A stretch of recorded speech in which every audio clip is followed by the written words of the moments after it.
बिस्मिल्लाहिर्रहमानिर्रहीम। Welcome to my YouTube channel Mohammad Zameer Maan है। आज हम पढ़ने जा रहे हैं class second year biology, chapter number 15 है। सेकंड ईयर का ये पहला चैप्टर है। तो आज की जो आउटलाइंस हैं उनको देख लें। Osmoregulations, thermoregulations, excretion, water, relation of cell, और एक इसमें लॉन्ग क्वेश्चन होगा आज की वीडियो में, ऑस्मोरेगुलेशन इन प्लांट्स। तो प्लांट्स की 3 टाइप्स को जो है एक्सप्लेन किया जाएगा। तो सबसे पहले शुरू करते हैं होम्योस्टेसिस से कि होम्योस्टेसिस क्या है। तो ये टर्म समझने के लिए आपको मैं थोड़ी सी जो है वो वजाहत करता हूँ 2 और टर्म्स की, तो फिर आप इजीली समझ जाएंगे कि होम्योस्टेसिस क्या है। एक्चुअली 2 तरह के जानदार जो हैं उनको कैटेगराइज किया जाता है। तो नंबर फर्स्ट पे है warm blooded, second cold blooded.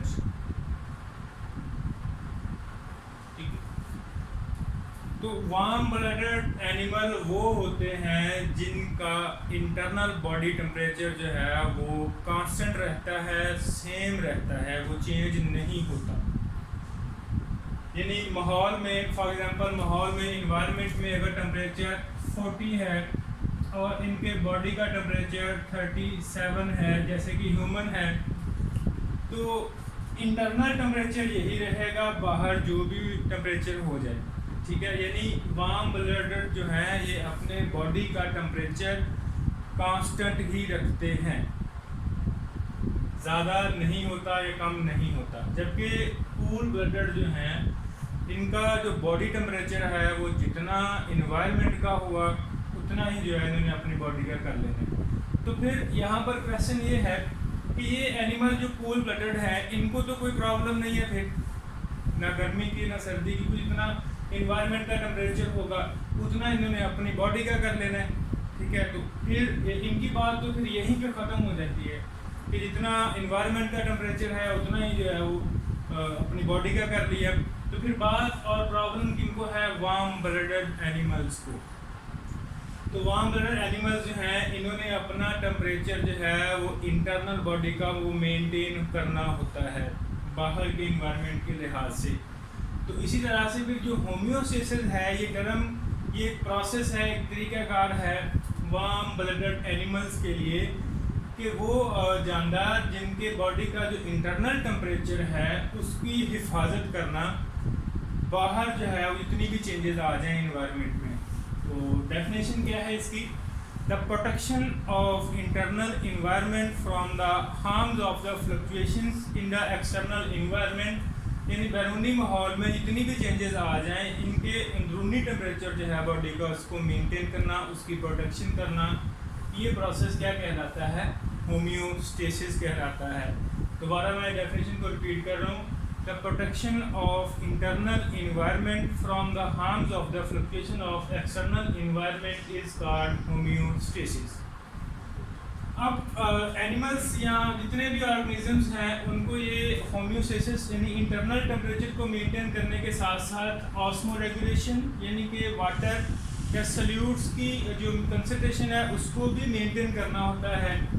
Osmoregulation कहलाता है to maintain the concentration of solute, gain और loss of water in the body is called osmoregulation. तो उसके बाद थर्मोरेगुलेशन, नाम से ज़ाहिर हो रहा है, थर्मो मीन टेम्परेचर होगा, यानी कि maintenance of internal body temperature is called thermoregulation. Maintenance of internal body temperature is called thermoregulation. उसके बाद है एक्सक्रीशन। एक्सक्रीशन मीन बॉडी से जो है बेकार मादों को निकाल देना। Elimination of nitrogenous waste from the body is called excretion. Elimination of nitrogenous waste from the body is called excretion. तो अब आते हैं water relation of a cell. तो फिर किसी भी जानदार का जो सेल है उसने वाटर के साथ किस तरह से जो है वो रिलेशन बनाया हुआ है। क्योंकि बहुत से जानदार जो हैं जिनको पानी की जो है वो अवेलेबिलिटी ज़्यादा मकदार में है, कुछ को कम में है और कुछ को जो है वो है भी और नहीं भी। तो उस लिहाज से फिर 3 कैटेगरी जो है वो बनाई गई हैं इसकी। फर्स्ट हाइपोटोनिक, सेकंड हाइपरटोनिक और थर्ड वन है आइसोटोनिक। 3 कैटेगरी बनाई गई हैं, हाइपोटोनिक, हाइपरटोनिक और आइसोटोनिक। तो वाटर रिलेशन ऑफ सेल में जो है वो किस तरह से जो है वो मेंटेन करते हैं सेल जानदारों के जो है वो पानी की अवेलेबिलिटी पे।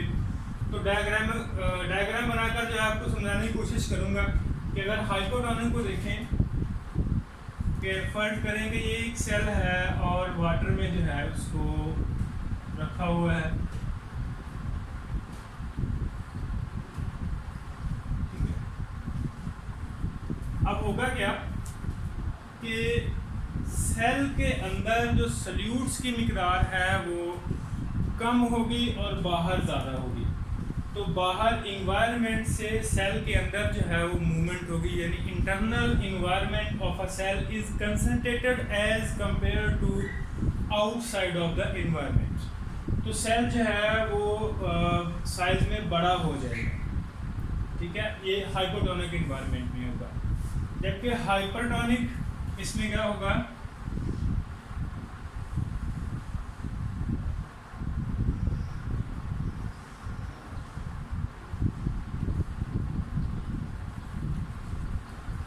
सेल के अंदर से सल्यूट्स जो हैं वो आउटसाइड मूव करेंगे, यानी internal environment of a cell is dilute as compare to outside. Cell के इंटरनल इन्वायरमेंट से जो है वो मूवमेंट हो जाएगी सल्यूट्स की बाहर की तरफ और सेल का साइज जो है वो श्रिंक हो जाएगा, छोटा हो जाएगा। जबकि आइसोटोनिक जो है इसमें पानी जो है जितने मॉलिक्यूल सेल के अंदर इंटर होंगे उतने ही जो है वो निकल जाएंगे। सेल को जो है वो साइज को फ़र्क नहीं आएगा, बराबर है। अगर फॉर एग्जांपल 2 मॉलिक्यूल पानी के इंटर हो रहे हैं तो 2 ही जो है वो निकल रहे हैं। तो ये बराबरी जो है वो हो जाएगी, सेल के साइज पर इफेक्ट नहीं होगा, ना श्रिंक होगा, ना ही जो है वो साइज बढ़ेगा। जबकि इन दोनों को आपस में डिफरेंस पूछा जा सकता है शॉर्ट क्वेश्चन में, हाइपोटोनिक और हाइपरटोनिक का, कि सेल का जो इंटरनल इन्वायरमेंट है उसमें सल्यूट्स की मिकदार कम है, बाहर ज़्यादा है, बाहर से फिर इंटर हो जाएंगे सेल के अंदर। अब यहाँ से सेल के अंदर से बाहर आएंगे और सेल का साइज जो है वो श्रिंक हो जाएगा। तो ये था water relation of a cell. आगे है ऑस्मो रेगुलेशन इन प्लांट्स, ये एक लॉन्ग क्वेश्चन है।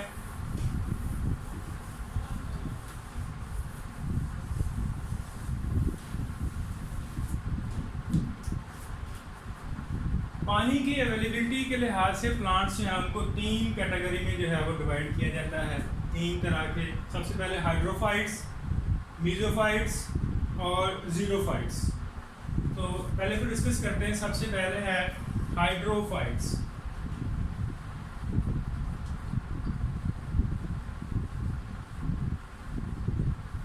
Hydro mean water, fights mean plants, यानी पानी में रहने वाले पौधे। अब क्वेश्चन माइंड में ये आ रहा है कि इनको तो फिर पानी की कमी नहीं होगी, क्योंकि ये पानी में रहते हैं, पानी की कमी इनको नहीं होगी। फिर इनका मसला पानी की कमी नहीं होगा, बल्कि इनका मसला पानी का ज़्यादा होना है। पानी का ज़्यादा होना जो है इनका मसला है। तो इस मसले का जो है इन प्लांट्स के पास क्या हल है? तो 2 जो है उन्होंने अडाप्टेशंस की हुई है, वो 2 अडाप्टेशन आप इसकी लिखेंगे। फर्स्ट पे सिर्फ 2 ही लिखेंगे और दोनों को जो है एक्सप्लेन कर देंगे।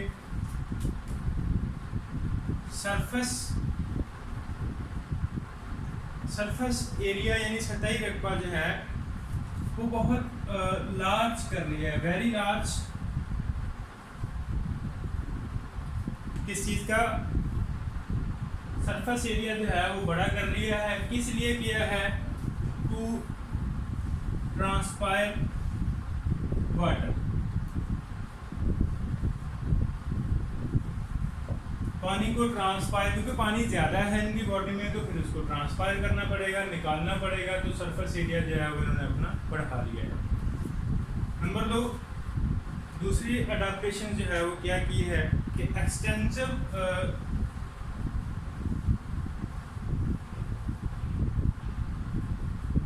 Stomata are present on upper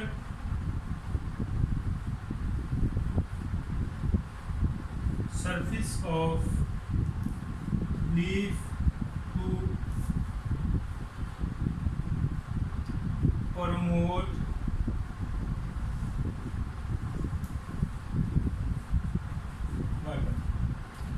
upper surface जो है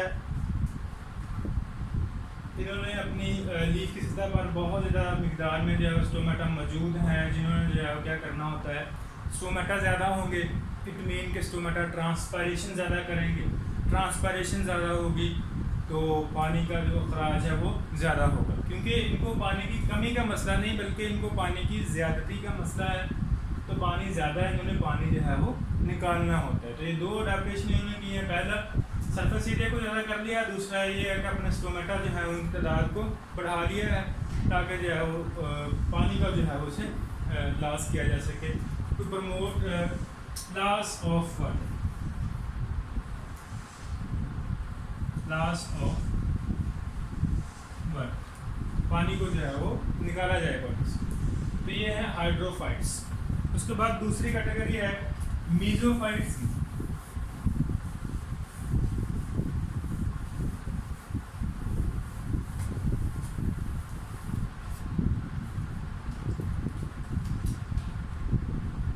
मीजोफाइट्स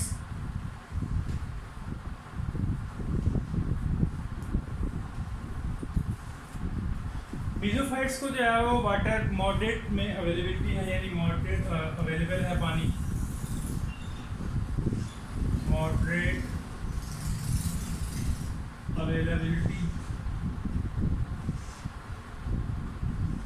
ऑफ वाटर, पानी जो है वो मौजूद भी होता है नहीं भी होता है। तो 2 कंडीशंस बन जाएंगी। First one,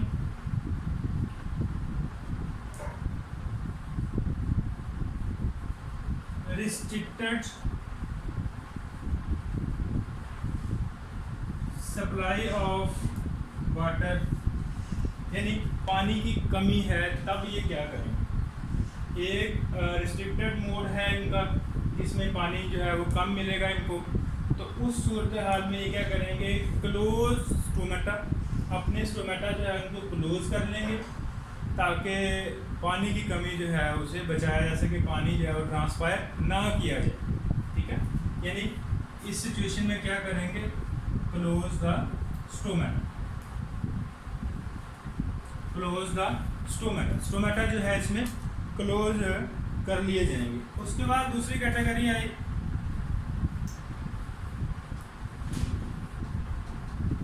sufficient supply of water.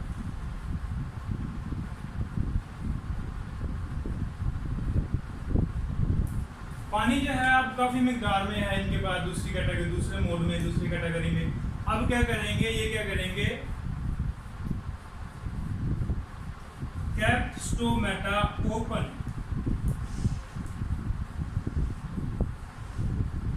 Stomata जो है अब ये ओपन रखेंगे, पानी ज़्यादा है तो इसलिए स्टोमेटा जब ओपन होंगे तो पानी जो है वो वाटर ट्रांसफर हो जाएगा, निकल जाएगा बॉडी से। ठीक है, तो ये 2 कंडीशन जो है वो इनके लिए मीजोफाइट्स के लिए है कि इनके पास मॉडरेट अवेलेबिलिटी ऑफ वाटर होता है। तो ये 2 कंडीशन बनती हैं, रिस्ट्रिक्टेड सप्लाई ऑफ वाटर, जब पानी की जो है वो कमी है तब क्या करेंगे, close the stomata to prevent the loss of water, stomata को क्लोज कर देंगे ताकि पानी की जो है वो लॉस को बचाया जाए। सफिशिएंट सप्लाई ऑफ वाटर, दूसरी कैटेगरी में क्या होगा, जब पानी ज़्यादा मिकदार में है तो तब ये keep stomata open to promote loss of water, ताकि यह वाटर को खारिज किया जा सके, बॉडी से निकाला जा सके। तो ये 2 कंडीशंस हैं इनकी भी, मीजोफाइट्स की भी, restricted supply of water, sufficient supply of water. तो तीसरी कैटेगरी की तरफ बढ़ते हैं, जीरोफाइट्स।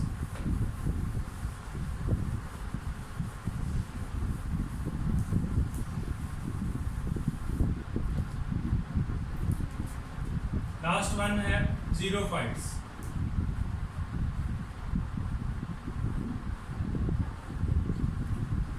यानी खुश्क इन्वायरमेंट में रहने वाले प्लांट्स हैं, इनको वाटर अवेलेबल नहीं होता, पानी की बहुत ही कमी है। इसका मतलब ये है कि इनका मसला फिर जो है वो पानी की कमी का है, पानी ज़्यादा नहीं इनके पास। तो फिर इन्होंने क्या किया, एक तो अपनी जो सरफेस है वो थिक कर ली। सबसे पहले जो है वो क्या काम किया, जैसे हमने पढ़ा था कि हाइड्रोफाइट्स में सरफेस एरिया जो है वो बड़ा हालिया था, तो उनके पास पानी ज़्यादा था। तो ये क्या करेंगे, अपना सरफेस एरिया जो है वो रिड्यूस कर देंगे। रिड्यूस द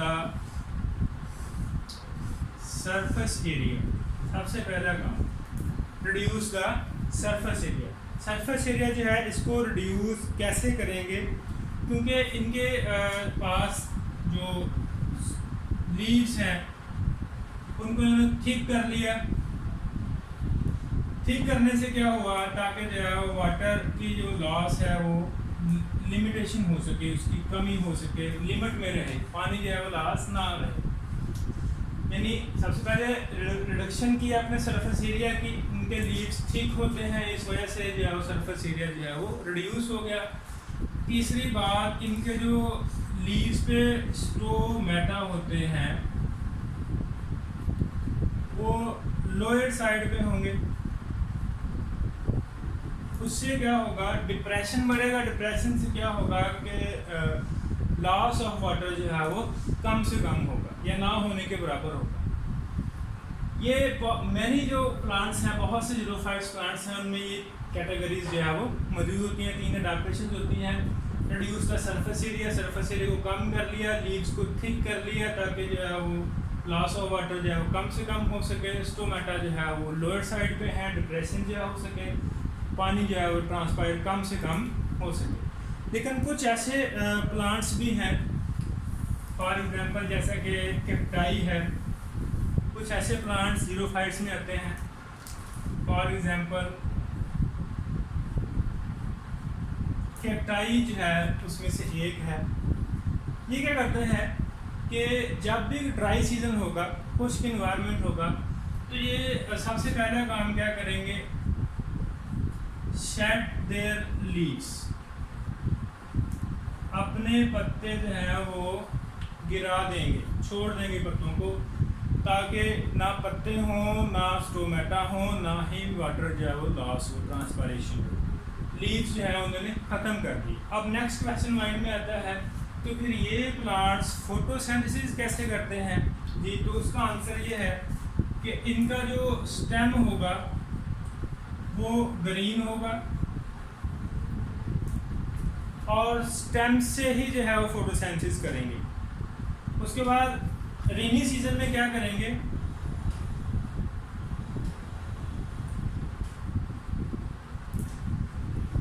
रेनी सीजन में क्या होगा, जब बारिशें होंगी तो ये अपने स्टेम में जो है वो वाटर को स्टोर कर देंगे। Store water in stem. तो यहाँ पर भी 2 कैटेगरी हमने पढ़ी ज़ीरोफाइट्स में। बहुत से प्लांट ज़्यादातर क्या करते हैं, वो अपना सरफेस एरिया जो है लीफ का वो कम कर लेते हैं, रिड्यूस कर लेते हैं। दूसरी अडैप्टेशन उन्होंने क्या की, अपने लीव्स को थिक कर लिया। तीसरी अडैप्टेशन क्या की कि अपने लीव्स के जो स्टोमेटा हैं वो लोअर साइड पे रखे ताकि डिप्रेशन बढ़ सके। उससे क्या होगा, loss of water in transpiration जो है वो कम से कम होती है। कुछ ऐसे प्लांट्स भी ज़ीरोफाइट्स में आते हैं जैसे कि कैक्टाई है। इनकी अडैप्टेशन क्या है, ड्राई सीजन में ये शेड देयर लीव्स, अपने पत्ते गिरा देंगे। तो फिर फोटोसिंथेसिस कैसे करेंगे, स्टेम से। स्टेम इनका ग्रीन होता है, और जब रेनी सीजन होगा उस वक्त अपने ही स्टेम में जो वाटर स्टोर करने की सलाहियत रखते हैं। तो आज की जो वीडियो जो है वो ख़त्म हुई। ये लॉन्ग क्वेश्चन था, तीनों को जो है वो एक्सप्लेन किया गया है। इसी तरह से आप पॉइंट्स को लिख कर जो है वो आगे एक्सप्लेन कर सकते हैं अपनी वर्डिंग में। रटा लगाने की बिल्कुल भी ज़रूरत नहीं। उम्मीद करता हूँ आपको वीडियो पसंद हुई होगी। Thank you so much. अल्लाह हाफिज़।